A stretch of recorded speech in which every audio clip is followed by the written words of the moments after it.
झूठा एलिगेशन लगाते हैं कि मेरे से दहेज मांगा गया, जो कि कहीं भी स्पेसिफिक एलिगेशन नहीं होते, सिर्फ एक झूठी कंप्लेंट कर देती हैं परिवार को परेशान करने के लिए, लड़की को परेशान करने के लिए कि मेरे से दहेज मांगा गया। तो वहां पर तो कि हमारे घर पे सीधा पुलिस ही आई है। उससे पहले हमारे पास कोई नोटिस नहीं आया, हमें कुछ पता ही नहीं है कि हम पे केस हुआ है या क्या स्टेटस है। सीधा पुलिस आती है और बोलती है कि हमारे पास आपको अरेस्ट करने का वारंट है। एंड जनरली ये देखा गया है कि लड़कियां जब एलिमनी डिमांड करती हैं या मेंटेनेंस मांगती हैं, उसका एक रीज़न ये होता है कि उन्होंने शादी में खर्चा किया होता है, बट ऑफ कोर्स कि उनको वो चीज़ें वापस चाहिए होती हैं। बट ऐसे केसेस जहाँ पर लव मैरिज हुई हो या एक सिंपल मंदिर में शादी हुई हो, तो वहाँ पर लड़कियां कितना डिमांड कर सकती हैं? मैम, डिवोर्स रेट बढ़ने का एक सबसे बड़ा कारण है extra marital affairs. Family marriages ना हो and ego is a big problem for the modern generation. आपको दिख रहा है कि ये बिल्कुल गलत है, सामने वाली पार्टी बिल्कुल इनोसेंट है, मतलब वो लड़का लड़की कोई भी हो सकता है, लेकिन दे आर सो विलिंग कि वो कह रहे हैं कि हम अपना सब कुछ लगा देंगे लेकिन हमको सामने इससे डिवोर्स चाहिए। तो कभी सर का ऐसा कोई केस आया कि आपको खुद लगा हो कि ये भगवान ये कौन सा रीजन है डिवोर्स का? तो ऐसे भी कोई केस, कभी अजीबोगरीब सा कोई केस आया आपके पास? सर, ये जो अभी रिसेंटली काफ़ी न्यूज़ में आया था कि जहाँ पर मर्डर कर दिया हस्बैंड का, ड्रम में डाल दिया, तो इतने ज़्यादा क्रिमिनल चीज़ें जो ये बढ़ती जा रही हैं, इसके बारे में आपका क्या टिप्स है?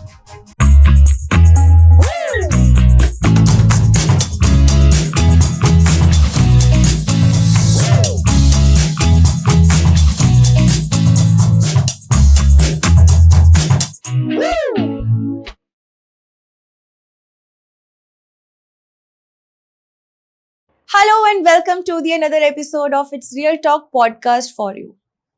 ऐसा कहा जाता है कि कानून अंधा होता है।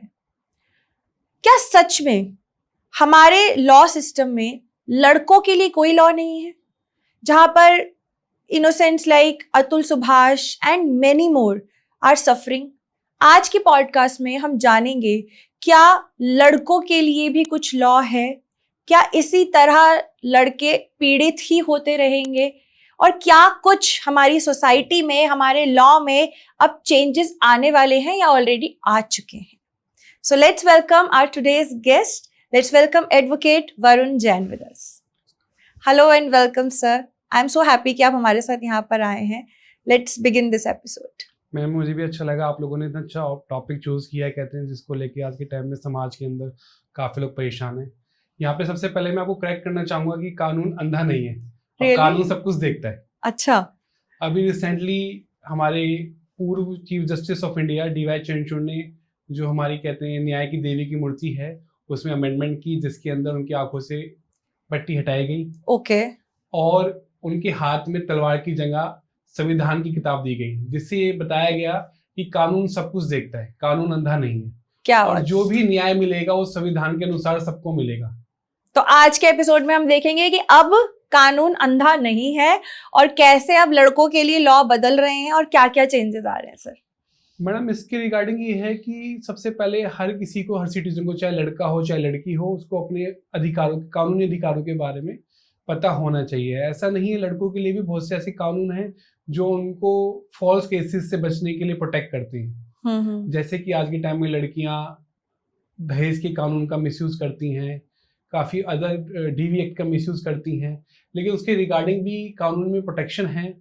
लड़के इक्वलिटी के बेस पे डाइवोर्स फाइल कर सकते हैं लड़की के खिलाफ में, जिसके अंदर अगर लड़की कोई भी मेंटेनेंस क्लेम करती है तो उससे वो लड़के बच सकते हैं। ओके। तो सर ऐसी कौन कौन से और चीजें हैं, जैसे आपने DV बताया और चीजें आपने बताई, तो लड़कियां क्या क्या मिसयूज कर रही हैं? अगर हम मैट्रिमोनियल डिस्प्यूट्स की बात करें तो लड़कियां सबसे पहले क्या करती हैं, सबसे पहले झूठा एलिगेशन लगाते हैं कि मेरे से दहेज मांगा गया, जो कि कहीं भी स्पेसिफिक एलिगेशन नहीं होते, सिर्फ एक झूठी कंप्लेंट कर देती हैं परिवार को परेशान करने के लिए, लड़की को परेशान करने के लिए कि मेरे से दहेज मांगा गया, मेरे को मारते पीटते हैं। वो थाने में कंप्लेंट करती हैं और काफ़ी जगह उसके ऊपर झूठी FIR दर्ज हो जाती है, जिसका भुगतान पूरे परिवार को करना पड़ता है। लेकिन पिछले कुछ सालों के अंदर न्यायालय ने भी इस चीज़ पे विचार किया कि इस कानून का मिसयूज किया जा रहा है, तो उसमें काफ़ी सारे बदलाव किए गए। जैसे पीछे सुप्रीम कोर्ट ने 2014-15 के आसपास एक जजमेंट पास की, unrest Kumar versus state of Bihar, जिसके अंदर 498 की एफआईआर के अगेंस्ट में जो लड़के का परिवार था वो सुप्रीम कोर्ट तक गया। सुप्रीम कोर्ट ने ये देखा कि किस तरह से 498 का मिसयूज हो रहा है, तो उन्होंने इस लॉ के अंदर पुलिस को डायरेक्शन दी कि आप किसी भी केस को दर्ज करने से पहले 498 के अंदर पहले आप प्रॉपर जांच करेंगे, पूरी जांच होने के बाद ही आप इस केस को रजिस्टर करेंगे।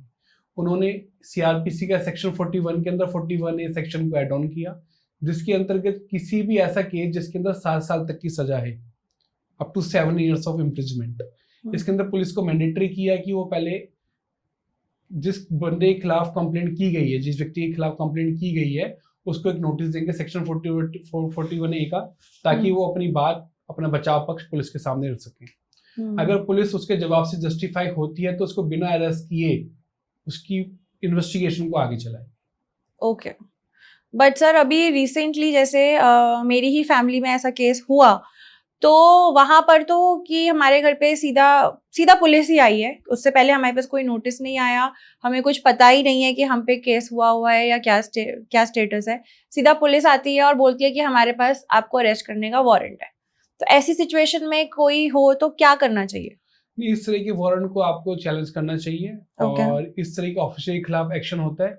दिल्ली हाई कोर्ट ने एक आईओ को इसके रिगार्डिंग गिल्ट पाया और उसको 7 days की इम्प्रिजमेंट के लिए डायरेक्ट किया। Okay, 41 is a mandatory provision in the law. Okay, बिना उसको नोटिस दिए डायरेक्ट वारंट नहीं निकाल सकती पुलिस। एंड जब हम बात करते हैं 498A डाउरी एक्ट की, तो ये सच में आपने भी देखा होगा कि पास्ट ईयर से आजकल मतलब कुछ ज्यादा ही इसका मिसयूज हो रहा है।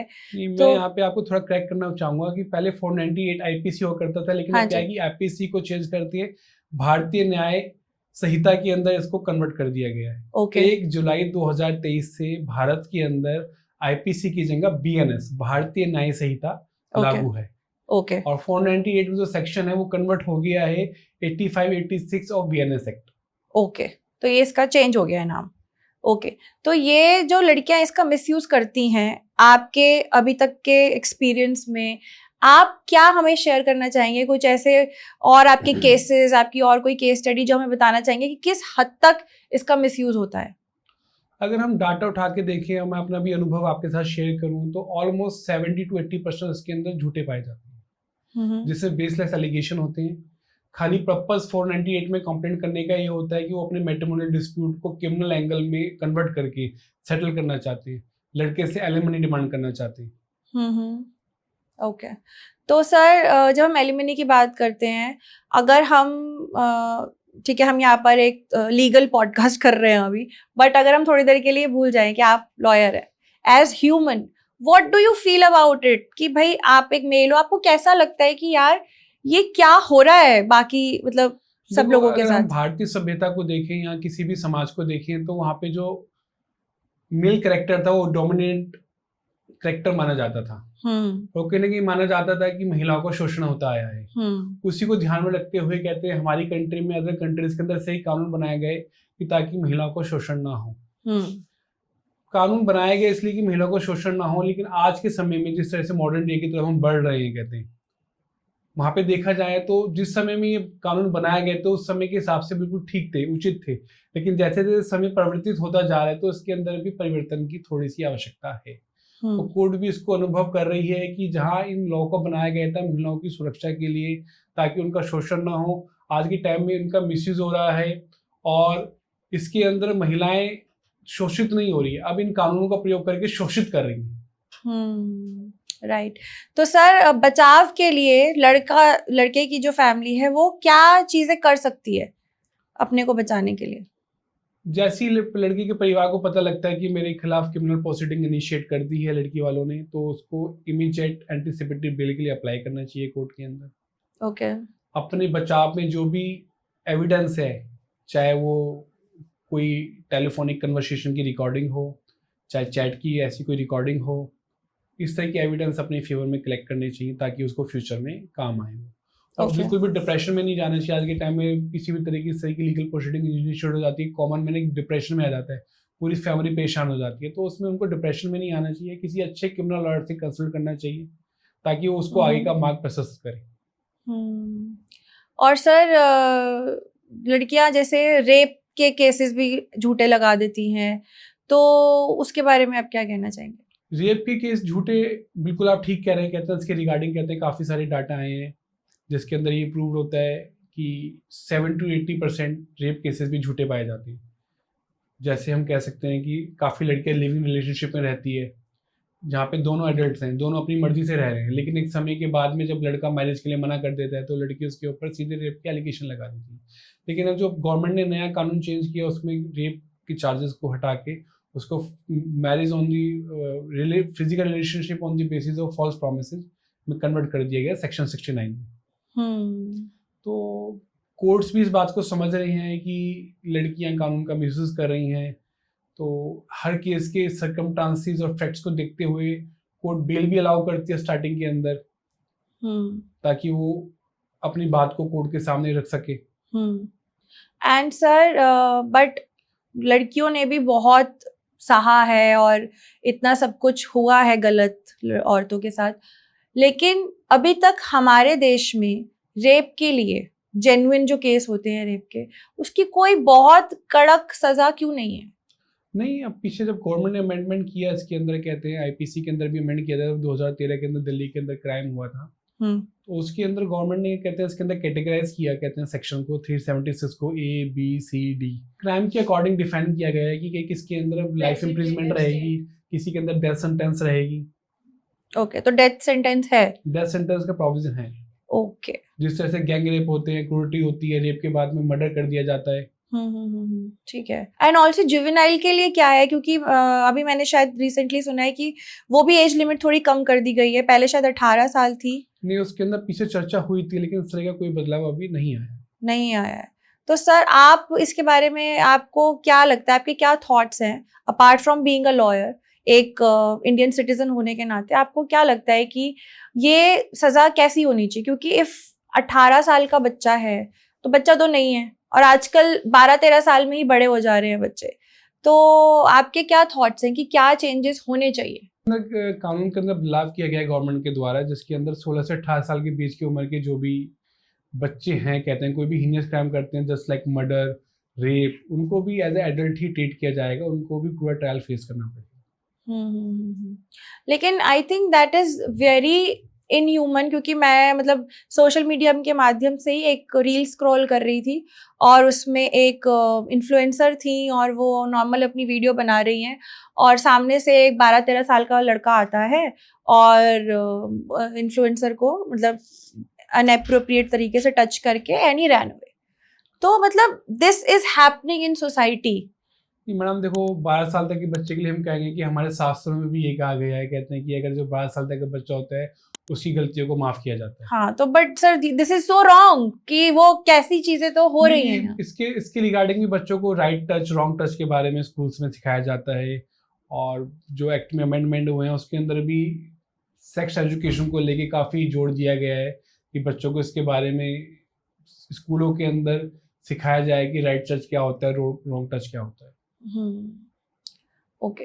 एंड सर मैंने ये देखा है नॉर्मल अपने आसपास की स्टोरी से या लोगों से जो हम सुनते हैं कि जहाँ पर लड़कियां सच में पीड़ित होती हैं वहां पर लड़कियों को न्याय नहीं मिल पाता है, जहां पर लड़के सच में पीड़ित होते हैं वहां लड़कों को न्याय नहीं मिल पाता है। तो आप अपना कोई ऐसे हमें अपने कुछ केस स्टडी हमें कुछ शेयर करें कि जहां पर आपने जेन्युइनली देखा कि यार किसी लड़की के साथ कितना बुरा हो रखा है।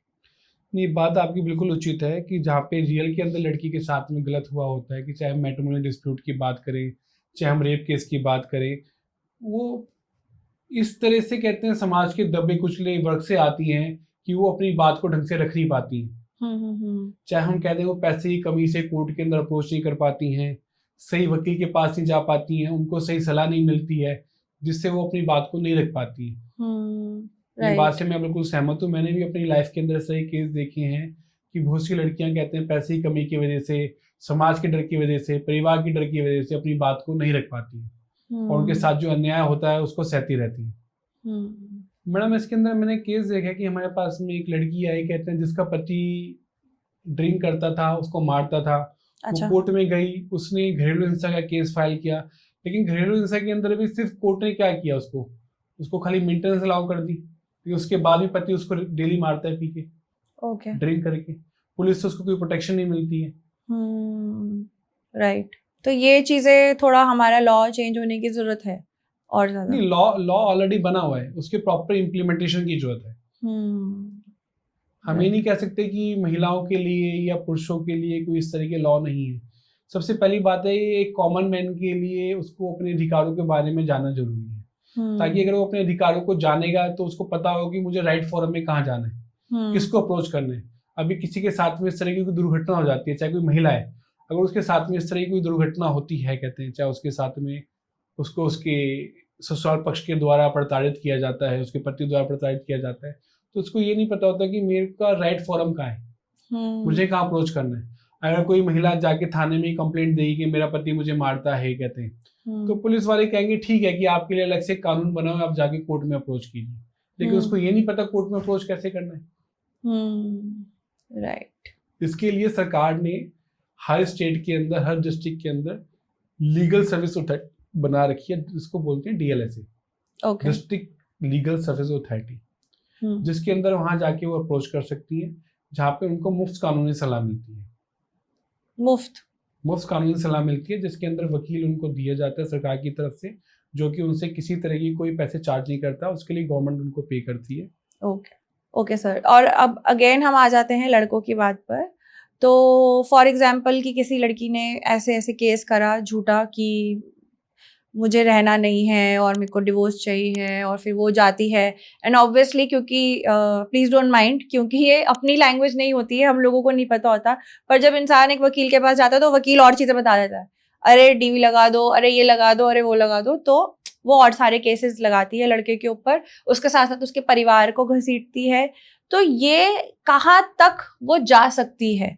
अगर फैमिली है, फैमिली में अगर पेरेंट्स नहीं है, तो क्या वो रिलेटिव्स तक जा सकती है? कहाँ तक जा सकते हैं? मैडम, इसको लेकर सुप्रीम कोर्ट ने, दिल्ली हाई कोर्ट ने भी काफी जजमेंट में ये क्लियरली कहा है कि अगर कोई लड़की किसी के ऊपर घरेलू हिंसा के आरोप लगाती है, तो उसके लिए उसको उसका घरेलू संपर्क स्थापित करना पड़ेगा कि वह लोग उनके साथ रहते हैं।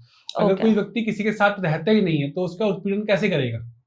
अगर मान लो लड़के की बहन की शादी हो गई है, वो अपने घर में रहती है, अगर उसके ऊपर लड़की एलिगेशन लगाती है कि मेरी नंद मुझे मारती है, पीटती है, मुझे मेंटल टॉर्चर करती है, तो कोर्ट ने साफ कहा है कि अगर जो व्यक्ति साथ नहीं रहता वो आपको उत्पीड़न कैसे कर सकता है। लेकिन अगर उन्होंने ये लगाया कि मेरे घर आके मेरे को मार के चली गई, नहीं, इसके अंदर क्लियर कर दिया कोर्ट ने, कहते हैं कि इस तरह की एलिगेशन सस्टेनेबल नहीं है in the eyes of law. Okay. केवल किसी को मारने पीटने के लिए अपने घर से किसी के दूसरे घर नहीं जाएगा। अब नेचुरल सी बात है कि बहन है तो वो भाई के घर तो आएगी, लेकिन इसलिए नहीं आएगी ना कि मुझे अपनी भाभी को मारना है, पीटना है या टॉर्चर करना है। राइट।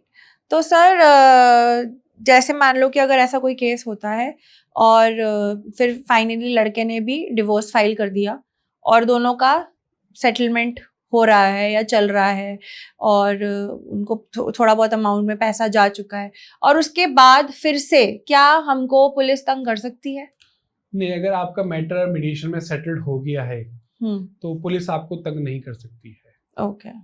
लेकिन आपके खिलाफ जो मुकदमा चल रहे होते हैं वो लड़की को वापस लेना होता है। वो लड़की को वापस लेना होता है? हाँ, जो सेटलमेंट डीड आपकी बनती है उसके अंदर सब कुछ लिखा जाता है कि आप जब डाइवोर्स लेंगे तो डाइवोर्स पे आप कितने पैसे लड़की को देंगे, अब जब लड़की केस वापस लेगी तो आप उसको कितने पैसे देंगे, और लड़की को भी ये कंफर्म करना होता है कि मैं जो भी सेटल्ड हुआ है हमारे बीच में, उस सेटलमेंट डीड को एग्री करते हुए जो भी मैंने केसेस फाइल किए हैं लड़की के पक्ष, लड़की के ऊपर, उसके परिवार के ऊपर, वो सारे केसेस में वापसी लूंगा।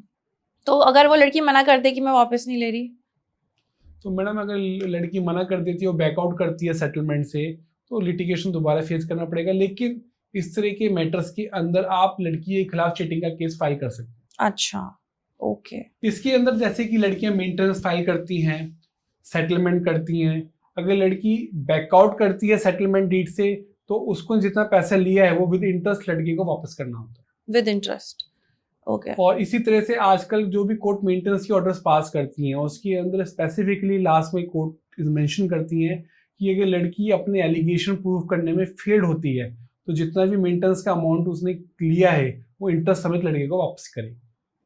लेकिन सर अगर एक बार दोनों का जो MOU बोलते हैं जब वो हो जाता है तो उसके बाद हम उसको चैलेंज नहीं कर सकते ना? नहीं, आप उसको चैलेंज नहीं कर सकते। क्योंकि मान लो अगर कोई लड़का है और उसको एक होता है ना कि समझ नहीं आया, प्रेशर में उसने कहा चलो यार मांग रही है पैसा दे दो, तो हमने थोड़ा अमाउंट दे दिया, लेकिन अभी हमारा जैसे लास्ट अगर हमको किसी को देना है और उससे पहले हमें पता लगता है कि नहीं हम तो ये भी कर सकते थे, हमने अपने को प्रोटेक्ट क्यों नहीं किया? नहीं, देखो ऐसा है कि जब आप सेटलमेंट में एंटर कर रहे हैं तो आप अपने सारे लीगल राइट्स को समझते हुए एक सेटलमेंट में एंटर कर रहे हैं कहते हैं। तो अगर उसके सेटलमेंट से विड्रॉ करते हैं तो अगर अगेन आपको कहते हैं लिटिगेशन फेस करने पड़ेंगे। राइट। एंड जनरली ये देखा गया है कि लड़कियां जब एलिमनी डिमांड करती हैं या मेंटेनेंस मांगती हैं, उसका एक रीजन ये होता है कि उन्होंने शादी में खर्चा किया होता है, बट ऑफ कोर्स कि उनको वो चीजें वापस चाहिए होती हैं। बट ऐसे केसेस जहां पर लव मैरिज हुई हो या एक सिंपल मंदिर में शादी हुई हो, तो वहां पर लड़कियां कितना डिमांड कर सकती हैं? मैडम देखो, सबसे पहले हमें समझना पड़ेगा कि एलिमनी शब्द का मतलब क्या है। एलिमनी में कहीं भी कानून में किसी भी किताब में डिफाइन नहीं किया गया है कि लड़की के पक्ष ने कितना पैसा खर्च किया तो उस आधार पे उसका पैसा वापस किया जाएगा। एलिमनी का मतलब है कि हस्बैंड की ड्यूटी बनती है कि वो लीगली वैलिड वाइफ को मेंटेन करे, उसकी जिम्मेदारी उठाए। ठीक है। तो अगर आप एक मैरिज को ब्रेक कर रहे हैं कहते हैं, जो आपकी रिस्पॉन्सिबिलिटी थी, जो आपकी लायबिलिटी थी कहते हैं, जो आपको अपनी पत्नी के प्रति लाइफ टाइम निभानी थी, आप उसको वन टाइम में एक अमाउंट में सेटलमेंट करें, that is what is alimony. Alimony we can say that is a one time maintenance amount to the wife. अगर वो वर्किंग है तो भी? मैडम इसके रिगार्डिंग हाई कोर्ट के, सुप्रीम कोर्ट के हर केस और फैक्ट्स के काम से डिफरेंट व्यूज हैं कहते हैं। काफी केसेस के अंदर ये भी कहा गया है कि अगर लड़की वर्किंग है तो आप या एजुकेटेड है तो ये कह के आप उसको मेंटेनेंस के लिए डिनाई नहीं कर सकते। लेकिन रिसेंटली कुछ जजमेंट में हाई कोर्ट ने ये कहा है अगर पढ़ी लिखी लड़कियां कैपेबल हैं, प्रोफेशनल्स हैं कहते हैं, अगर वो इंटेंशनली खाली लड़के से मेंटेनेंस लेने के पॉइंट ऑफ व्यू से जॉब ना करें और घर बैठ जाएं तो ये भी गलत है। राइट। सर ये जो अभी रिसेंटली काफ़ी न्यूज़ में आया था कि जहाँ पर मर्डर कर दिया हस्बैंड का, ड्रम में डाल दिया, तो इतने ज़्यादा क्रिमिनल चीज़ें जो ये बढ़ती जा रही हैं, इसके बारे में आपका क्या टेक है? मैडम देखो, इसके अंदर मैं लीगल व्यू ना देते हुए ये कहूँगा कि जिस तरह से आज के टाइम में समाज के अंदर लोगों में मन में अशांति है, डर है, एक डिप्रेशन है, ये सब उसका रिजल्ट है। तो सर आप इतने सारे लोगों को मिलते हो अलग अलग टाइप के, एंड ऑब्वियसली ये एक टाइप का होता है ना कि ये भी एक बहुत ज़्यादा स्ट्रेसफुल चीज़ें हैं कि लोगों का इतना दर्द सुनना, फिर उस पर काम करना, तो आपको उस चीज़ से आपको कैसा लगता है? आपके क्या टेक है about relationships and about today's modern relationship जहाँ पर डिवोर्स रेट इतना बढ़ रहा है? तो आपका क्या टेक है कि क्या रीज़न है इतना ज़्यादा डिवोर्स होने का? मैम डिवोर्स रेट बढ़ने का सबसे बड़ा कारण है extra marital affairs. Family marriages ना होना, and ego is a big problem for the modern generation, not to trying to each other. और कुछ आप पहले क्या होता था कि जॉइंट फैमिली होती थी, अगर किसी भी पत्नी के बीच में कोई झगड़ा होता था तो परिवार वाले मीडिएशन करा देते थे, समझा देते थे कि नहीं, दो पक्ष जब मिलते हैं तो दोनों के विचार अलग होते हैं, दोनों को एक दूसरे को समझने में टाइम लगता है। लेकिन आज के टाइम में जॉइंट फैमिली का कंसेप्ट खत्म होता जा रहा है, न्यूक्लियर फैमिली होती जा रही है। किसी बात पे डिस्प्यूट हुआ, गुस्सा हुआ, समझाने वाला कोई नहीं है, अपने मन के अंदर ही हम दूसरे के प्रति जब हमारा विवाद पैदा हो जाता है, अपने मन में ही दूसरे के प्रति हम बातें बनाने लगते हैं कि नहीं ऐसे गलत है, ये ऐसे गलत है, ऐसे गलत है। अगर सही समय पर एक सही निर्देशन मिल जाए तो हम उस बात को सुलझा सकते हैं। इसके रिगार्डिंग मैं अपना एक इंटरेस्टिंग केस यहाँ पे डिस्कस करना चाहूँगा। मेरे क्लाइंट थे तो उन्होंने मुझे कहा कि बेटा, मेरी बहू का मेरे बेटे के साथ में कोई डिस्प्यूट चल रहा है, मेरे को लगता है कि उनकी आगे ज़्यादा बन नहीं पाएगी, तो हम चाहते हैं कि दोनों अलग हो जाएं। एक दिन मॉर्निंग में मेरे पास उनका फ़ोन आया कि बेटा, मेरी बहू के घर वाले घर पे आए हुए हैं, बहुत लड़ाई झगड़ा कर रहे हैं, एक बार आप आओ देखो। मैं उनके घर पे गया, मैंने एज एन एडवोकेट वहाँ पे कोई एक्ट नहीं किया, एक एज ए सोशल पर्सन मैंने ऑब्जर्व किया कि भाई क्या बात है, कोई भी लड़की वाले ऐसे किसी घर पे आके हंगामा नहीं करेंगे। मैंने दोनों पार्टी को समझा, बहुत देर तक लड़ाई झगड़ा होता रहा। तो एक समय पे आके लड़की के मामा ने फोन कर दिया, नहीं जी हम तो थाने जाएंगे। मैं कोई नहीं जी, अगर आपको थाने जाने से आपको सेटिस्फेक्शन मिलती है तो कोई दिक्कत नहीं, हम थाने चलने को तैयार हैं। हम थाने गए, पुलिस ने कहा ठीक है आप पहले बैठ के बात करो, कहते आपका फैमिली डिस्प्यूट है, क्या होता है रिजॉल्व हो जाए। उसके बाद में दोनों पक्ष अपने अपने घर चले गए। नेक्स्ट डे मेरे पास में लड़की के मामा जी का फोन आता है, अच्छा वकील साहब आपने कल अच्छा रोल प्ले किया, आप शांत रहे, आपने किसी का पक्ष नहीं लिया, तो हमें लगता है कि अगर आप हमारे बीच में एज ए मीडिएटर का काम करेंगे तो हो सकता है कि बच्चों की शादी टूटने से बच जाए। मैंने लड़की से बात की, मैंने ऑब्जर्व किया कि कहीं ना कहीं एक दूसरे बात ना करने के बारे जो एक मनमुटाव दिलों में पैदा हो गया था, उनको कोई समझाने वाला नहीं था। जब मैंने लड़के को भी समझाया, लड़की को समझाया, दोनों ने अपनी मैरिड लाइफ दोबारा स्टार्ट की और अब अच्छे से अपनी जिंदगी बिता रही हैं। सिर्फ एक मेंटल गैप था दोनों के बीच में, एक थोड़ा सा समझाने की उनको जरूरत थी, जो कि मैंने एज ए कंसल्टेंट भी उनके साथ काम किया। तो मेरा मानना है कि एक वकील को अगर उनके पास में कोई भी लड़का लड़की स्टार्टिंग में डाइवोर्स के लिए आते हैं तो उनको एक कंसल्टेंट की तरह भी काम करना चाहिए। दोनों पक्ष को देखना चाहिए, क्योंकि आज के टाइम में जो अगर आप डाइवोर्स को बात को देखेंगे तो बहुत छोटी, अगर आप उसके मूल में जाएंगे तो बहुत छोटी सी बात होती है। राइट। इसके अंदर अभी दिल्ली हाई कोर्ट ने भी रिसेंटली एक जजमेंट में ऑब्जर्वेशन दी है कि वकील की ड्यूटी बनती है कि वो जो टूटे हुए रिश्ते को कैसे जोड़े, ना कि उसको तोड़ने का काम करे, आग में घी का काम करे। तो सर आई एम श्योर कि जब आप इतने सारे कपल से मिलते हो और एज ह्यूमन जो जितना मैंने अभी तक आपको देखा है कि आप पहले ये कोशिश करते हो कि भाई चीजें सेटल डाउन हो जाए, तो कभी सर क्या ऐसा कोई केस आया कि आपको खुद लगा हो कि हे भगवान ये कौन सा रीजन है डिवोर्स का? तो ऐसे भी कोई केस, कभी अजीबो गरीब सा कोई केस आया आपके पास? काफी बार मेरे पास इस तरह केस है जिसके अंदर मैंने देखा कि लड़की कहती थी मुझे अपने इन-लॉज के साथ नहीं रहना। सर ये तो मतलब वर्ल्ड वाइड है। ये बड़ा एक कॉमन रीजन है, कहते हैं कि मुझे, क्योंकि उसके रीजन है कि आज के टाइम में फ्रीडम के नाम पे चाहते हैं कि हमें कोई बड़ा बुजुर्ग टोकने वाले ना हो। घर के अंदर बड़े बुजुर्ग उसको, जिसको आज की जनरेशन टोकना समझती है, वो केयरिंग होती है। हमारे बड़े चाहते हैं कि भाई हम कहाँ जा रहे हैं, कहाँ आ रहे हैं, वो पूछते। तो आज की जनरेशन चाहती है कि हमें कोई टोकने वाले ना हो। तो आज के टाइम में लड़की को पॉइंट ऑफ व्यू रहता है कि लड़का अपने माँ बाप को छोड़ दे, अपने माँ बाप को तो छोड़ दे लेकिन मेरे माँ बाप की केयर करे। हाँ ये भी है आजकल। तो ऐसा तो आपके पास केस आया कोई? मेरे पास ऐसे बहुत से केस आए जिसके अंदर बड़ा सरप्राइज है। एक बार लड़की मुझे फोन करके कहती है सर मेरी सास बीमार है, वो कह रही है मेरे लिए रोटी बना दो। मतलब इसमें क्या प्रॉब्लम है? जब आप अपने पति के लिए रोटी बना सकती हो तो अपनी सास के लिए रोटी क्यों नहीं बना सकती? इस बात पे डिवोर्स चाहिए? इस बात पे वो कहते कि मेरे पति और मेरी सास के खिलाफ डीवी फाइल करो सर। लेकिन मैंने उसकी काउंसलिंग की, मैं उसको समझाया कि किचन भी वही है, आपने मेहनत की है 2 लोगों के लिए, 1 लोगों के लिए कौन सा एक्स्ट्रा आपको काम करना पड़ेगा। और मैंने बिल्कुल उसको फर्दर लिटिगेशन फाइल करने के लिए रोका और अब अपने पति के साथ ठीक रह रही है। तो बहुत से केसेस ऐसे होते हैं जिसके अंदर अगर इनिशियल लेवल पे हम समझा दें तो उसके अंदर हम शादी को टूटने से बचा सकते हैं। और बहुत सिली रीजन होते हैं कई बार जिसको अगर इनिशियल लेवल पे समझा दिया जाए तो डाइवोर्स होने से रोका जा सकता है। कि लड़की ने किसी चीज की डिमांड की, लड़का उसको फुलफिल नहीं कर पाया तो वो डाइवोर्स का रीजन बन गया। लड़की ने बोला कि नहीं मुझे तो पर्टिकुलर जगह घूमने जाना है, लड़के ने कहा नहीं मेरा बजट अलाउ नहीं करता, मैं यहाँ नहीं घुमाने ले जा सकता, मैं आपको कहीं और घुमाने ले जाऊंगा। तो ये भी एक रीजन बन जाता है डाइवोर्स का।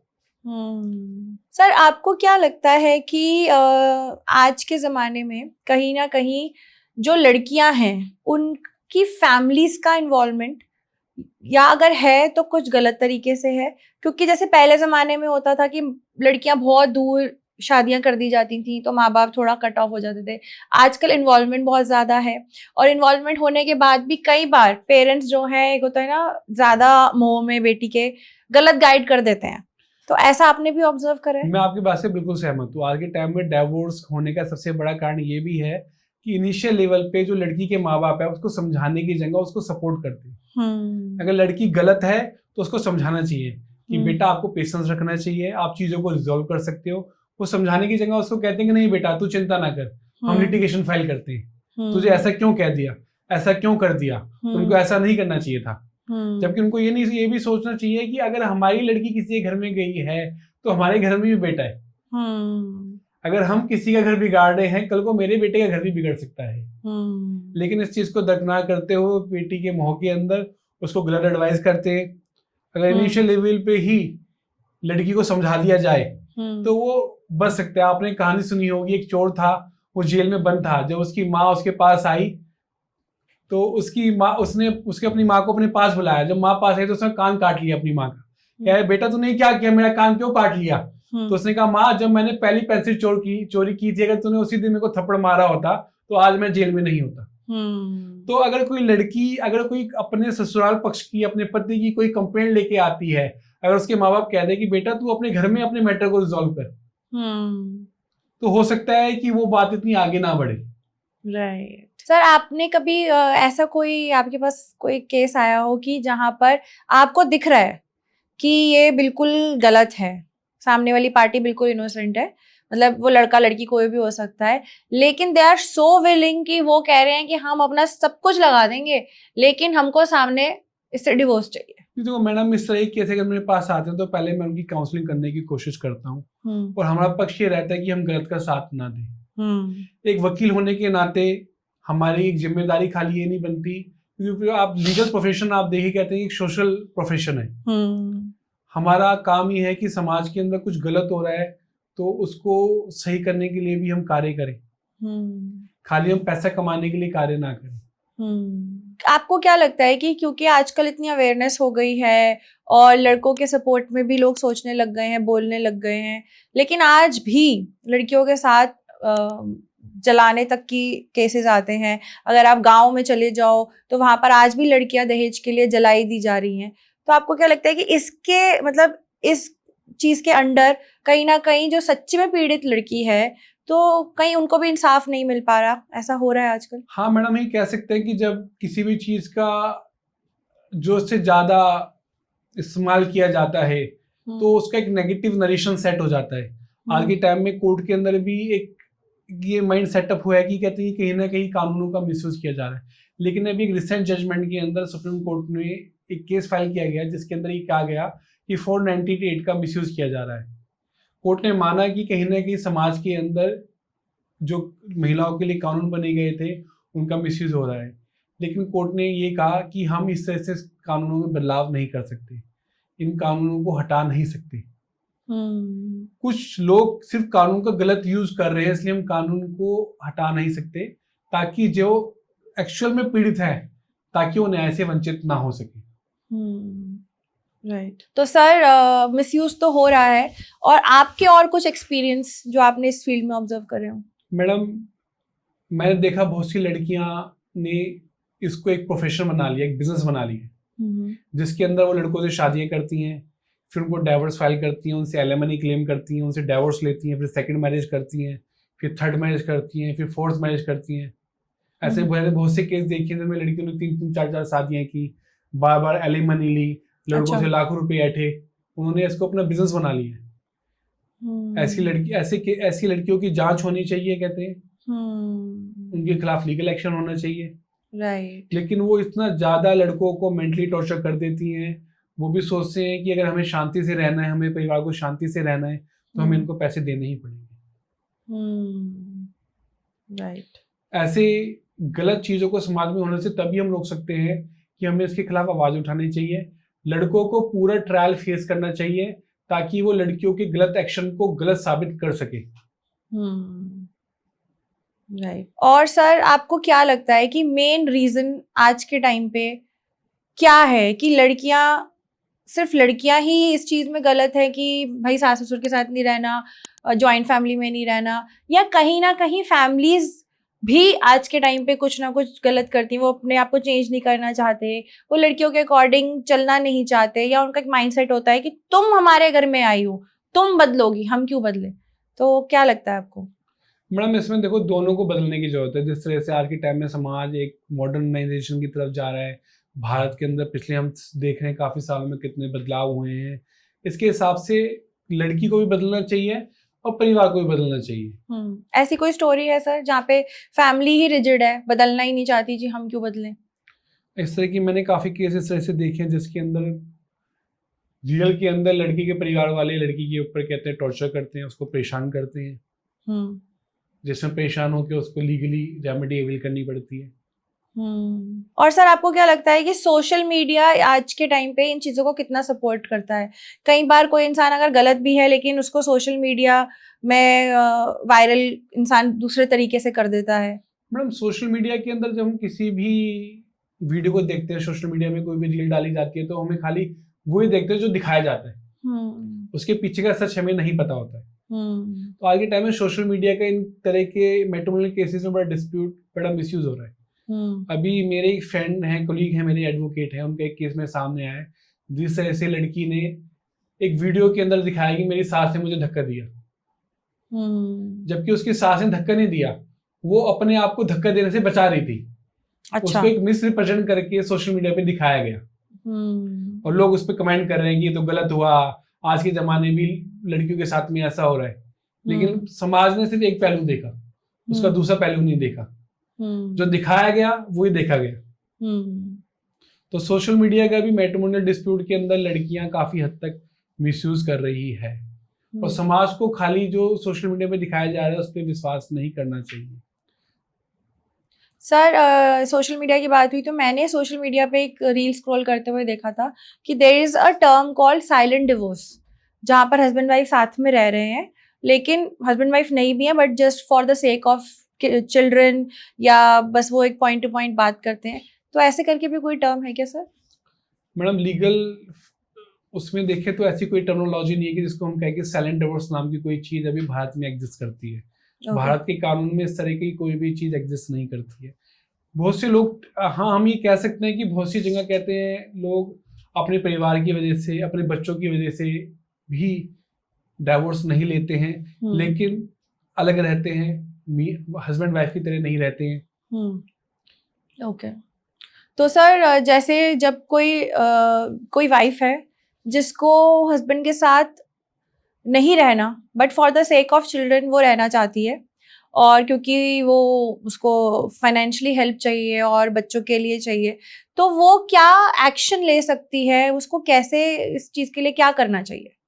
मैडम देखो, अगर हस्बैंड के साथ रहते हुए अपने बच्चों की प्रोटेक्शन के लिए अगर उसको कोई केस फाइल करना है तो अपने हस्बैंड के ऊपर मेंटेनेंस का केस फाइल कर सकती है। ओके। जिसके अंदर बिना डाइवोर्स लिए वो अपने लिए और अपने बच्चों के खर्चे के लिए अपने हस्बैंड से मेंटेनेंस क्लेम कर सकती है। तो उस सिचुएशन में हस्बैंड वाइफ साथ रहेंगे या अलग रहेंगे? नहीं, इसके अंदर ऐसा कोई लॉ नहीं है जिसके अंदर कोर्ट ये कहता हो कि अगर वाइफ अलग रहती हो तभी मेंटेनेंस का केस फाइल कर सकती है। ओके। वो साथ रहते हुए भी अपनी मेंटेनेंस का क्लेम फाइल कर सकती है, जैसे वो अपने बच्चों का मेंटेनेंस मांग सकती है, जिसके अंदर उसकी डे टू डे नीड्स, बच्चों की स्कूल की फीस, मेडिकल एक्सपेंसेस, ये सब कवर होती है। ओके। और अगर किसी को पता लगता है कि उसके हस्बैंड का एक्स्ट्रा मैरिटल अफेयर है तो वो उसको फर्स्ट स्टेप क्या लेना चाहिए तुरंत? इसके अंदर ना बड़ा थोड़ा समाज को लेके हुआ है, कोर्ट ने भी बड़ा नेगेटिव व्यू दिया इसमें। अच्छा। क्या हस्बैंड किसी के साथ रहे, वाइफ किसी के साथ रहे, डजंट मैटर। अच्छा। नहीं, पहले एक लॉ था एडल्ट्री में ना, जिसके बेस पर डाइवोर्स ले सकता था हस्बैंड। अगर वाइफ किसी के साथ में एडल्ट्री मतलब किसी के साथ रिलेशनशिप में और हस्बैंड को पता लग जाता है, on that basis he can file a divorce. लेकिन कोर्ट ने कह दिया डजंट मैटर। ओके। तो सर जैसे अभी ऑलरेडी हमारी जो जनरेशन है शादी करने से डर रही है, टू बी वेरी ऑनेस्ट। इतना हम हर जगह देख रहे हैं कि शादी हो रही है 6 महीने में डिवोर्स, शादी हो रही है कहीं कहीं तो देखा 2 दिन में डिवोर्स। तो क्या आपको क्या लगता है कि आने वाले टाइम में लोग शादी करने से और डरेंगे? आपका क्या व्यूज है? मैडम आज के सिनेरियो को देख के तो लड़के डर ही रहे हैं, कहते हैं कि शादी करने से। हाँ बिल्कुल।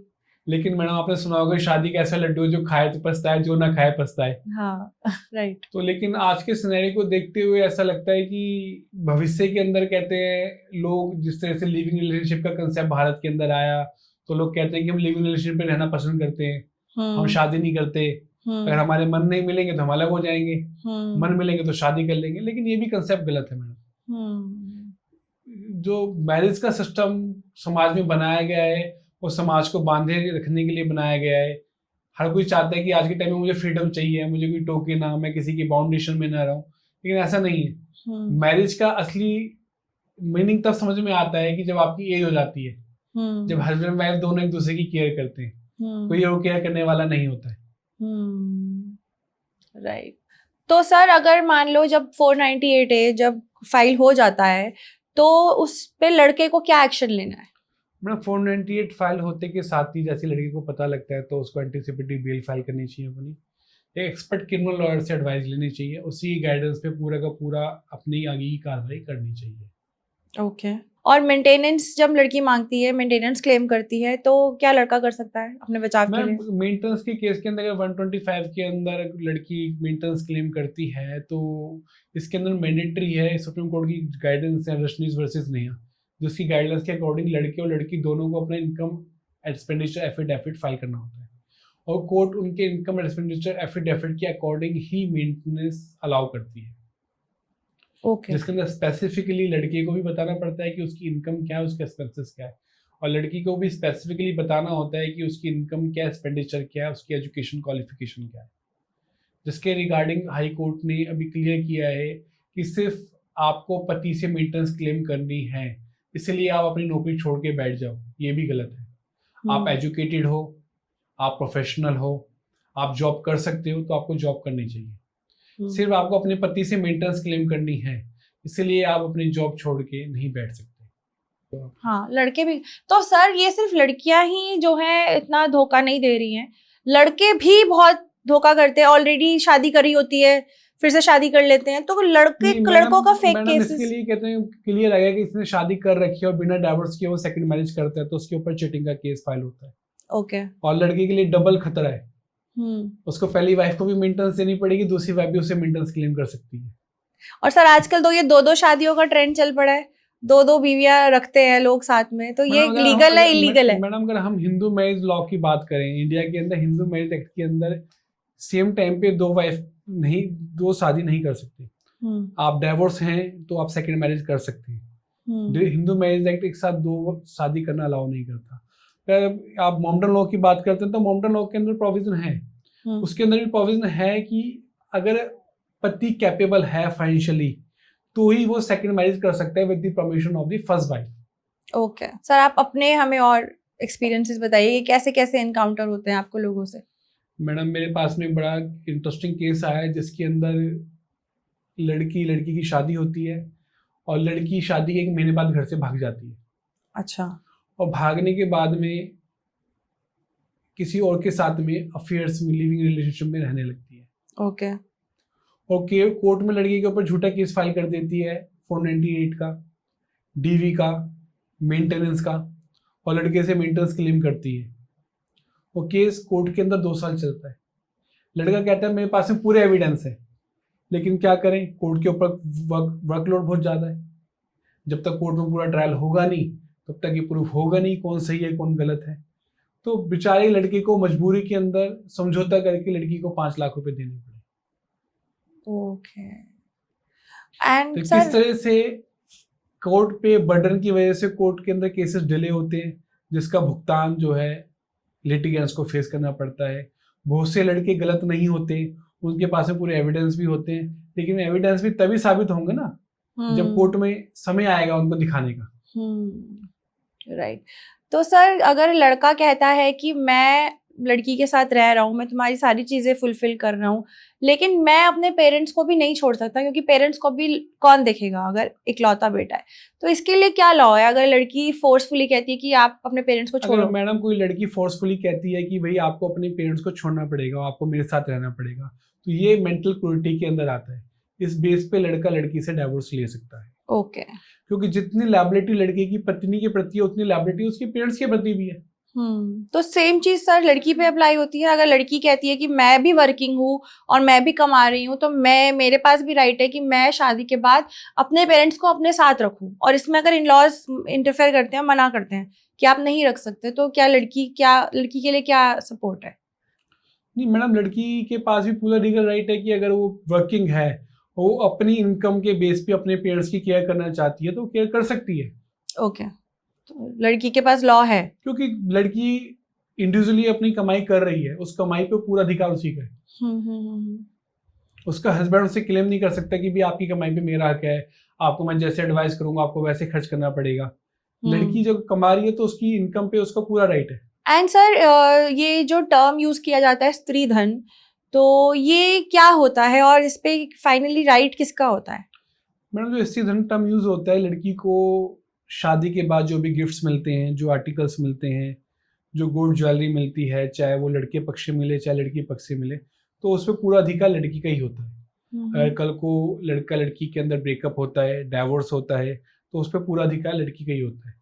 ओके, तो अगर जैसे मान लो कि लड़की को अगर कुछ ज्वेलरी लड़के वालों ने दी है और इनका डिवोर्स हो जाता है, तो क्या वो ज्वेलरी वो वापस मांग सकते हैं या वो लड़की के स्त्री धन में काउंट होता है? वो लड़की के स्त्री धन में काउंट होगा। स्त्री धन में ही काउंट होता है। तो अगर जो लड़का अगर लड़के की फैमिली समझौते की लड़के की फैमिली ने जो दिया है, तो जब ये म्यूचुअल अंडरस्टैंडिंग होती है उस टाइम पे, समझौते के टाइम पे, तो ये चीज स्त्री धन में दे दी जाती है या ये कैसे होता है? क्योंकि लड़का पैसे भी दे रहा है। मैडम इसके अंदर कहते हैं एमयू के अंदर जो टर्म एंड कंडीशन डिसाइड होती है उसके बेस पे होता है।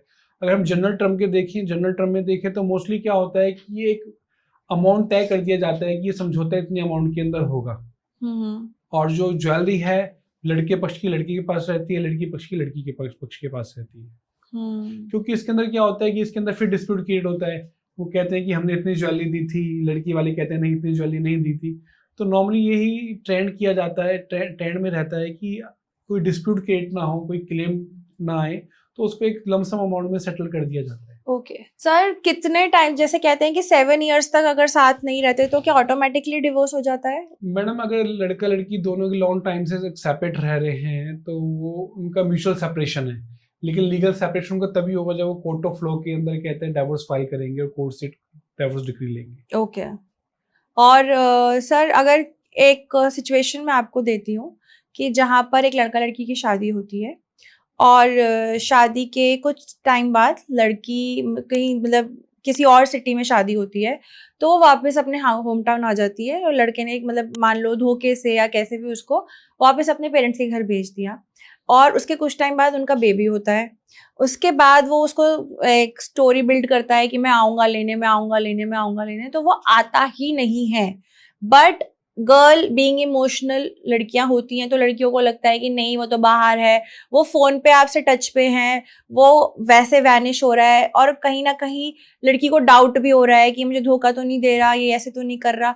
तो ऐसी सिचुएशन में करते करते करते 7 साल बीत जाते हैं, बच्चा भी बड़ा हो रहा है, 7 साल भी बीत गए हैं, और उसके बाद अगर ये पता लगता है कि भाई आपने तो 7 साल से आप लोग साथ में नहीं हो, तो आपका ऑटोमेटिकली डिवोर्स हो जाता है। एंड उसके बाद लड़की जो है अपने लीगल राइट्स खो देती है कि अब मैं तो कुछ कर नहीं सकती हूँ, फिर वो गिव अप कर देती है। और फिर वो जब ट्राई करती है वापस जाने का, तो वहाँ पे उसके जो फैमिली वाले हैं वो डिनाई कर देते हैं, वो कहते हैं हम तो यहाँ रहते ही नहीं है, हम यहाँ है ही नहीं।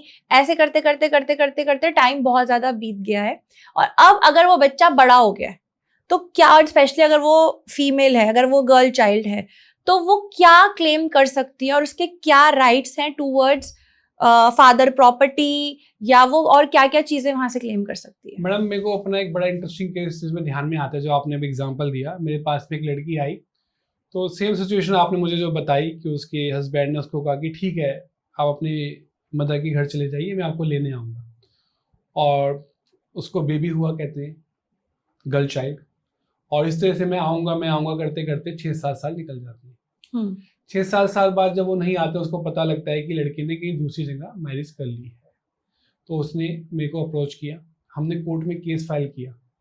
कोर्ट में हमने लड़के के खिलाफ में मेंटेनेंस का केस फाइल किया, क्योंकि वो तब भी उसकी लीगली वैलिड वाइफ थी, उनका कोई डाइवोर्स नहीं हुआ था। कोर्ट ने लड़की और लड़की के बच्चे के लिए मेंटेनेंस अलाउड की। बाद में लड़के ने लड़की के साथ में सेटलमेंट करके म्यूचुअल डाइवोर्स लिया, और लड़की को कंपनसेशन के तौर पे 12 लाख रुपए दिए। लड़की को एज इन डॉटर को या वाइफ को? डॉटर को। ओके, तो अगर इतने टाइम बाद कोई करना चाहे तो वो क्लेम कर सकता है अपने फादर की प्रॉपर्टी? टाइम पीरियड कहीं भी कहते हैं उसके जो राइट है उसको वेव ऑफ नहीं करता। Sir there is a term called prenup, तो प्रीनब क्या होता है? मैम प्रीनप टर्मिनोलॉजी का जो बेसिकली यूज किया जाता है वो यूरोपियन कंट्रीज में किया जाता है, जहाँ पे शादी से पहले लड़का लड़की एक एग्रीमेंट करते हैं कि कल को अगर हमारे बीच में कोई डिस्प्यूट क्रिएट होता है तो हम उसको कैसे सेटल करेंगे। Okay, it means we can say that they decide divorce term and condition before marriage.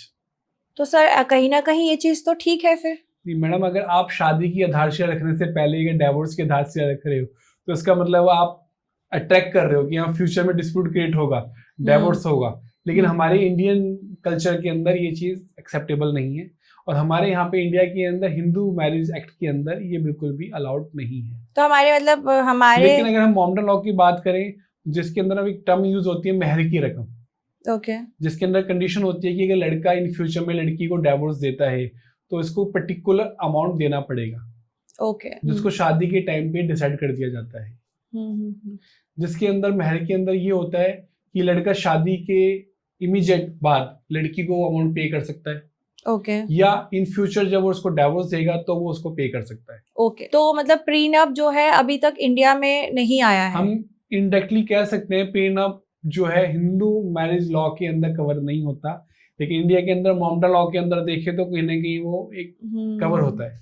But sir मुझे लगता है आजकल की सिचुएशन देखकर जहाँ पर इतना फ्रॉड हो रहा है और शादी ही इस बेसिस पे करी जा रही है कि कोई कभी भी धोखा दे सकता है, तो मेरे ख्याल से तो प्रीनप आ जाना चाहिए। मैडम मैं आपसे पूछता हूँ, कहते हैं अगर आपको पहले ही पता होगा, कहते हैं कि मैं शादी जिससे कर रही हूँ और वो मुझे छोड़ देगा, कहते हैं, तो आप ऐसे व्यक्ति के साथ शादी करना चाहेंगे? लेकिन सर एक मेंटली तो मैं क्लियर हो जाऊंगी कि अगर मैं ये करती हूँ तो आप ऐसा करेंगे और अगर आप ऐसा करते हैं तो उससे एक दोनों कहीं ना कहीं एक होता है, शायद डर हो जाएगा दोनों को कि हाँ हमें कुछ ऐसा स्टेप नहीं लेना। क्या लगता है आपको? नहीं मैडम, मेरे हिसाब से तो जो अपना हिंदू सिस्टम है, कहते हैं भारतीय संस्कृति है, ये इसके अगेंस्ट है। लवली। तो सर क्या कुछ आप हमारे व्यूअर्स को ऐसा कुछ गाइड करना चाहेंगे कि लड़का कैसे पता लगाए कि हम इस लड़की से शादी करें ना करें, क्या करें? मैडम शादी से पहले लड़के को किसी भी अच्छे वकील के पास जाके चेक कराना चाहिए कि इस लड़की के कोई भी लिटिगेशन इन पास कोई लिटिगेशन तो नहीं हुई किसी के साथ में। तो वो कैसे पता लगा सकते हैं सर? मैडम कहते हैं अगर हम आज के टाइम के अंदर डिजिटल एरा है, सारा डाटा रिकॉर्ड होता है, हम कोर्ट की वेबसाइट पे बाय नेम जाके चेक कर सकते हैं, फादर नेम पे जाके रिकॉर्ड चेक कर सकते हैं, इससे पता लग सकता है कि लड़की का पहले कहीं पे कोई और शादी तो नहीं हुई थी, ओके पहले तो डाइवोर्स नहीं ले रखा है, ओके लड़की की एजुकेशन क्वालिफिकेशन कितनी है, वो कहाँ वर्किंग है, और उसकी मेडिकल हिस्ट्री क्या है, ये सब बेसिक नॉलेज है कि लड़की को पता करनी चाहिए। लड़की को भी पता करनी चाहिए लड़की शादी से पहले लड़के के अगेंस्ट में कि भाई लड़की का मेडिकल रिकॉर्ड, मेडिकल हिस्ट्री के बारे में पता कर सकती है, उसकी एजुकेशन क्वालिफिकेशन के बारे में पता कर सकती है, उसकी वर्किंग प्रोफाइल के बारे में पता कर सकती है, उसका पहले कोई किसी तरह का कोई लिटिगेशन तो नहीं रहा है। किसी अच्छी डिटेक्टिव फर्म को अप्रोच करके ये सारा डाटा कलेक्ट किया जा सकता है। राइट। एंड सर कुछ टाइम पहले ऐसे केसेस भी बहुत आते थे कि लड़का फॉरेन कंट्री में चला गया है, लड़की कहीं गांव में ही है, वो वहीं पूरी जिंदगी वहीं रह जा रही है, वो वापस ही नहीं आ रहा है, तो इन केसेस में क्या होता है सर? इन तरह के केसेस के अंदर अगर लड़की उसके खिलाफ केस फाइल कर सकती है, लड़की को कोर्ट समन वारंट इशू करके वापस बुला सकती है। तो ऐसे में फिर वो उसकी फैमिली को ही टारगेट कर सकती है क्योंकि लड़का तो फ्रेम में है ही नहीं? नहीं, लड़की को ही टारगेट कर सकती है। अच्छा ओके। तो सर और स्टेप क्या एक लड़के और लड़के की फैमिली ले सकती है खुद को प्रोटेक्ट करने के लिए? मैम देखो, अगर लड़कियां भी अगर गलत एक्शन लेती हैं, कहते हैं, तो उसके खिलाफ लड़के के पेरेंट्स सिक्योरिटी का केस फाइल कर सकती हैं ओके लड़की के खिलाफ में डीवी एक्ट के अंदर।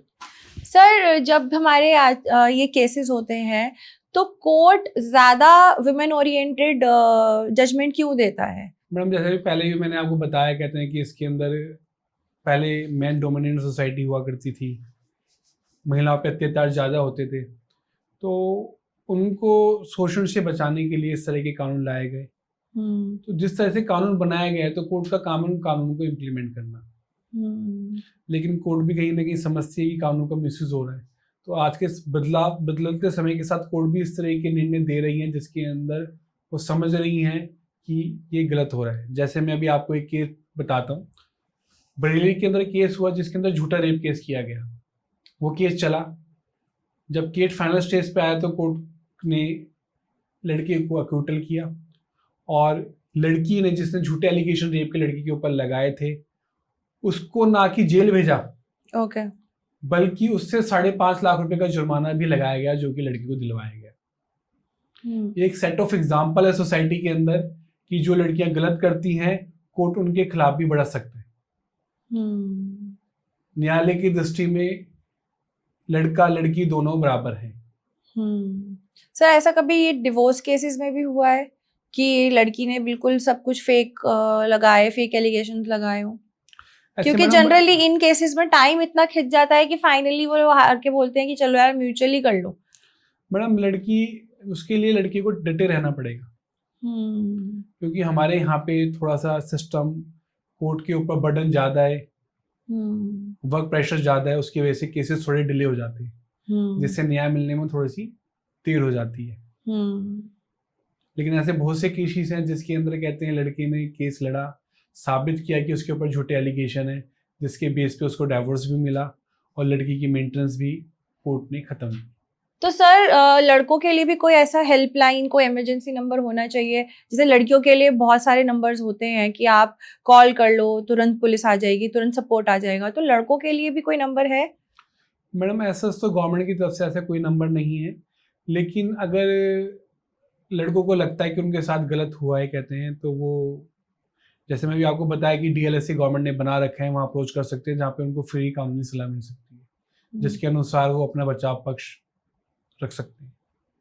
सर डोमेस्टिक वायलेंस लड़कों के साथ भी होता है, तो ऐसा कोई केस आपको आपकी नज़र में हो जहाँ लड़कों के साथ इतना डोमेस्टिक वायलेंस हुआ हो? मैडम ऐसे मैंने बहुत से केस देखे हैं जिसके अंदर लड़कियां डीवी एक्ट का मिसयूज करती हैं, और लेकिन डीवी एक्ट के अंदर प्रोविजन यही है कि सिर्फ लड़कियां ही डोमेस्टिक वायलेंस केस फाइल कर सकती हैं, लड़के फाइल नहीं कर सकते। अच्छा। हाँ, और ऐसे बहुत से केस मैंने देखे, अभी मेरे नॉलेज में केस आया जिसके अंदर लड़की डेली लड़की के साथ मार पिटाई करती है, लड़की को पीटती है लिटरली, ओके। और उसके ऊपर झूठे एलिगेशन लगा के उसी को थाने में बिठा देती है।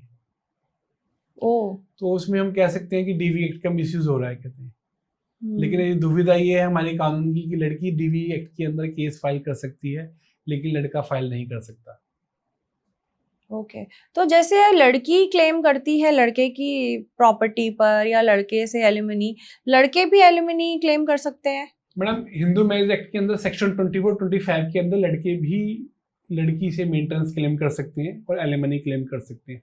ऐसे बहुत से केसेस देखे गए जिसके अंदर लड़कियों को आउट ऑफ इंडिया जाना है, लिटिगेशन में ज़्यादा नहीं जाना चाहती हैं, जिसके अंदर उन्होंने लड़कियों ने लड़कों को कहते हैं मेंटेनेंस पे की है या एलिमनी पे की है। तो सर जब लड़का लड़की की सेटलमेंट हो जाती है और लड़की ने एफआईआर कराई हुई है और वो वापस लेती है, तो इसका क्या प्रोसीजर होता है, कैसे होता है ये सब कुछ? मैडम एक्चुअली क्या है कि जो एफआईआर होती है उसको क्वैश करने की पावर सिर्फ हाई कोर्ट को होती है। अच्छा। तो सेटलमेंट के अंदर जो टर्म एंड कंडीशन डिसाइड की जाती है तो उसमें लिखा जाता है कि जो लड़की क्लेम कर रही है मनी, उसको वो मनी पार्ट वाइज दी जाएगी। जिस तरह से अगर कोई भी सेटलमेंट ड्राफ्ट होती है मैट्रिमोनियल डिस्प्यूट के अंदर, तो उसमें सबसे पहला पॉइंट होता है म्यूचुअल डाइवोर्स। ओके। तो म्यूचुअल डाइवोर्स जो होता है वो 2 पार्ट में होता है, जिसको हम बोलते हैं first motion and second motion. अगर मान लो किसी भी केस के अंदर कोई सेटलमेंट हुई है 5 लाख रुपए में, तो नॉर्मली उसके अंदर ऐसे ड्राफ्ट होता है कि भाई 2 लाख रुपए फर्स्ट मोशन पे लड़की को दिया जाएगा, 2 लाख रुपए सेकंड मोशन पे दिया जाएगा, और 1 लाख रुपए उसको एफआईआर क्वैश कराने पे दिया जाएगा, जो कि हाई कोर्ट में होगी। तो वो क्वैश कराने के लिए लड़की को, लड़के को, फैमिली को, किस किस को जाना होता है? मैडम इसके लिए कहते हैं जो आपके वकील होते हैं वो क्वेश्चन हाई कोर्ट में फाइल करते हैं, जिसमें लड़की एफिडेविट देती है कि ये मेरी सेटलमेंट हो गई है, ये केस ख़त्म कर दिया जाए, मुझे कोई ऑब्जेक्शन नहीं है, जिसको हाई कोर्ट के सामने लगाया जाता है, जहाँ पे लड़की के बयान स्टेटमेंट रिकॉर्ड होती है कि मेरी सेटलमेंट हो चुकी है, हमारा डाइवोर्स हो चुका है, मैं फर्दर कोई भी लिटिगेशन लड़की या लड़की की फैमिली के खिलाफ नहीं चाहती। और इसके अंदर उन सभी पार्टी को हाई कोर्ट में जाना पड़ता है जिनके नाम एफआईआर में इन्वॉल्व होते हैं। तो अगर मान लो कि हमारा केस है और हमारी सेटलमेंट हो गई है, लेकिन जो लड़की है वो कह रही है मैं तो नहीं जा रही हूँ क्वैशिंग के लिए, लेकिन हमारा लॉयर हमको बोल रहा है कि आप जाइए और आप जाके अपना क्वैश करा के आ अगर जाइए। मैडम कहते हैं सेटलमेंट होने के बाद भी लड़की क्वेश्चन के लिए नहीं जा रही है, आपको सपोर्ट नहीं कर रही है, तो आप डायरेक्टली हाई कोर्ट में क्वेश्चन फाइल कर सकती हैं। कोर्ट नोटिस देके उसको बुलाएगा और उससे पूछेगा कि भाई क्या रीज़न है कि आप क्वेश्चन, जब आपने सेटलमेंट की थी, आपने पेमेंट ले ली है, तो आप क्वेश्चन क्यों नहीं कर रहे? तो उस मोमेंट पे, because that is the last step of divorce, तो क्या उस स्टेप पे भी लड़की कुछ और एक्शन ले सकती है अगेंस्ट? लेकिन नॉर्मली क्या होता है कि क्वेश्चन के एमओयू के अंदर सेटलमेंट डीड बनती है, तो उसमें लिखा जाता है कि एट द लास्ट स्टेज लड़की जो है पार्ट पेमेंट लेके क्वेश्चन के लिए या सर जब एमओयू बनता है तो किस किस बात को मेंशन करना बहुत जरूरी है? मैंने जब एमओयू बनता है तो उसके अंदर जितने भी लिटिगेशन लड़के और लड़की के बीच में चल रहे हैं उन सब लिटिगेशन को लिखना जरूरी है। ओके। और अगर उनका कोई बेबी है फ्यूचर में उसकी मेंटेनेंस के लिए भी लिखना जरूरी है। ओके तो अगर कोई चीज उसमें नहीं लिखी जाती है that is full and final, जो आपने एमओयू में लिख दिया वो ही फुल एंड फाइनल होता है। मैम एमओयू बनाते टाइम पूरा ध्यान देना चाहिए आपको कि जो आपको पेमेंट देनी है वो आपको लमसम नहीं देनी है। आपको हमेशा पेमेंट पार्ट में देनी है, क्योंकि जब भी एमओयू बनता है तो उसके अंदर म्यूचुअल डाइवोर्स की सबसे पहली कंडीशन होती है कि दोनों पक्ष अपनी स्वेच्छा से अलग हो रहे हैं। और जो डाइवोर्स का प्रोसीजर होता है वो 2 पार्ट में होता है, जिसको हम लीगल लैंग्वेज में कहते हैं first motion and second motion. अगर कोई लिटिगेशन पेंडिंग है, D V act domestic violence act के अंदर कोई केस पेंडिंग है, मेंटेनेंस के अंदर कोई केस पेंडिंग है, या 498 में एफआईआर पेंडिंग है, तो वो सारा का सारा उस एमओयू में मेंशन होना चाहिए कि लड़की किस किस स्टेज पे कौन कौन सा केस वापस लेगी। और आपको उसी हिसाब से उस पेमेंट का रेशियो डिसाइड करना चाहिए कि अगर लड़की क्वेश्चन के जाएगी तो आप उसको इतनी पेमेंट देंगे, जब वो मेंटेनेंस का केस वापस लेगी तो इतना पेमेंट देंगे, जब वो डीवी का केस वापस ले लेगी उतनी लेंगे। आपको लमसम में इकट्ठी पेमेंट नहीं करनी चाहिए, ताकि सामने वाली पार्टी भी बाउंड हो जाती है कि हाँ जब मैं केस वापस लूंगी तभी मुझे मेरा जो सेटलमेंट अमाउंट है वो मिलेगा। काफी जगह ऐसा देखा गया है कि लड़कियां सेटलमेंट अमाउंट ले लेती हैं, उसके बाद बैकआउट कर जाती हैं, उसके बाद में लड़कों को फर्दर लिटिगेशन में लंबा लड़ना पड़ता है। तो सर मैट्रिमोनियल डिस्प्यूट में लड़कियां और क्या क्या मिसयूज कर रही हैं आजकल? मैं आपको बता नहीं सकता लड़कियां किस हद तक जा रही हैं। लड़कियां मैट्रिमोनियल डिस्प्यूट को सेटल करने के लिए अपने फादर इन लॉ के ऊपर रेप के केसेस लगा रही हैं, अपने ब्रदर इन लॉ के ऊपर रेप के केसेस लगा रही हैं, सेक्सुअल हरासमेंट के केसेस लगा रहे हैं, जो कि एकदम निराधार होते हैं। सिर्फ अपने डिस्प्यूट को, मैट्रिमोनियल डिस्प्यूट को सेटल करने के लिए, एक बड़ी रकम ऐंठने के लिए लड़कियां इस तरह के झूठे आरोप लगाती हैं। और इसके साथ साथ में लड़कियां कहते हैं इतने झूठे एलिगेशन लगाती हैं लड़कों के ऊपर कि मेरा पति मेरे से धंधा कराता है। तो सर इसका बचाव करने के लिए लड़के के पास कोई कुछ नहीं है? ऐसी बात नहीं है। लड़का कहते हैं किसी अच्छे कानूनविद से अपना कहते हैं इस पे विचार करे, उससे सलाह ले, और बिल्कुल इसके अंदर लड़के के लिए पूरी प्रोटेक्शन है। खाली एलिगेशन लगाने से प्रूव नहीं हो जाता है, उसको प्रूव भी करना पड़ता है। ओके अगर कोई लड़की किसी के ऊपर झूठे एलिगेशन लगाती है और झूठे साबित होते हैं तो उसके खिलाफ भी पूरी कानूनी कार्रवाई बनती है। Thank you so much sir. और इससे पहले हम इस पॉडकास्ट को क्लोज करें, आई वॉन्ट यू कि हमारा कोई व्यूअर, कोई जो इस टाइम अपने रिलेशनशिप में सफ़र कर रहा है और वो जेन्युइनली चाहता है या चाहती है कि मैं अपने रिलेशनशिप को बेटर करूं, तो क्योंकि आप इतने सारे रिलेशंस को रोज देखते हैं, हैंडल करते हैं, आप क्या एडवाइस देना चाहेंगे आजकल के मॉडर्न एज कपल को? मैं सबसे पहले मैं उनको एडवाइस करूंगा कि वो लीगल एडवाइस लेने की जगह अपनी काउंसलिंग कराए। अगर कोई भी लिटिगेशन कोर्ट के पास आता है, कोई भी मैट्रिमोनियल डिस्प्यूट आता है, कोर्ट भी प्रेफर करती है कि उनको पहले काउंसलिंग के लिए भेजा जाए। चाहे लड़की वो डोमेस्टिक वायलेंस का केस फाइल करे, चाहे मेंटेनेंस का केस फाइल करे, चाहे वो डाइवोर्स का केस फाइल करे, तो कोर्ट भी प्रेफर करती है कि हम उसको लीगल एंगल से ना देखें, एक सामाजिक दृष्टि से देखें कि कोई रिश्ता टूट रहा है तो उसको हम कैसे बचा सकते हैं। तो मैं हर व्यूअर को ये एडवाइस करूंगा कि हमेशा ये ना सोचे कि अगर कोई डिस्प्यूट हो गया तो हम उस पर लीगल एडवाइस ही लें। अपने बड़ों की एडवाइस भी ले सकते हैं, अपने दोस्तों की सलाह भी ले सकते हैं। और कई बार ऐसा लगता है कि हम अपनी कुछ ऐसी बातें होती हैं हस्बैंड वाइफ की कि अपने फैमिली मेंबर से नहीं कर सकते, अपने दोस्तों से नहीं कर सकते, तो आज के टाइम में ऐसे काउंसलर भी अवेलेबल है जो इस तरह की काउंसलिंग करते हैं कि जिससे रिश्ता टूटने से बचाया जा सके। एंड सर किस मोमेंट पर, क्योंकि हर कोई चाहता है कि मेरा रिश्ता बंधा रहे, तो किस हद तक वो कौन सा पॉइंट होना चाहिए जहां मुझको लगना चाहिए कि नहीं अब बस मुझे डिवोर्स लेना ही है? जहां पे आपके सम्मान की बात आ जाए, जहां आपको लगता है कि अब मेरा आत्मसम्मान को भी ठेस पहुंचाई जा रही है, जो एक बॉर्डर लाइन होती है, जब वो क्रॉस हो जाए तो उसके बाद ही आपको लीगल रेमेडी की तरफ जाना चाहिए। नहीं तो उससे पहले हर संभव कोशिश की जानी चाहिए जिससे रिश्ता बचाया जा सके। Right, thank you so much sir. I am sure कि हमारे व्यूअर्स ने आज के पॉडकास्ट को बहुत एंजॉय किया। एंड अगर आपको लगता है कि कोई क्वेश्चन है इस टॉपिक से रिलेटेड जो हमसे पूछना चाहते हैं, तो आप हमारी वीडियो में कमेंट्स में ज़रूर बताइएगा। हम कोशिश करेंगे सर को दोबारा से पॉडकास्ट में लेकर आए और आपके सभी सवालों का हम जवाब दें। और जाने से पहले एक बार फिर से आपको रिमाइंड कराना चाहूँगी कि अगर आपने हमें सब्सक्राइब नहीं किया है please subscribe to our channel. और इसी तरह आप हमें कमेंट कर ये भी बताइए कि और कौन से टॉपिक्स पर आप हमारा नेक्स्ट पॉडकास्ट देखना चाहते हैं। Thank you so much sir for joining and sharing all the wonderful stories and insights with us. Thank you.